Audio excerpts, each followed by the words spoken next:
In this video, I'll guide you through how to use WeTransfer to send files. If you find this useful, then please consider subscribing and like this video. First, need to open a browser and search for WeTransfer. Now open the first website. Now you need to accept the terms and condition.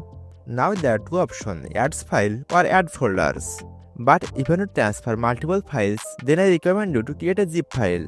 Let me show you how you can create a zip file. First, you select all of this folder which you want to create as a zip file. Now right click on it and hover your mouse on Windows Software and then click on Add to Archive and choose your format and click on OK.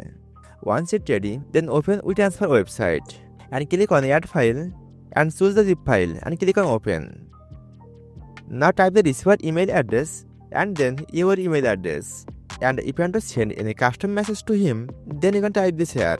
And lastly, click on Continue button. If you want to set a expiry date for this file, then you can do it from here. Now click on Continue button. Then choose Anonymous Downloads and click on Transfer. Now open the mail, get the verification code and paste it here. And click on Verify and Send button. By following this easy tutorial, you can use WeTransfer to send files.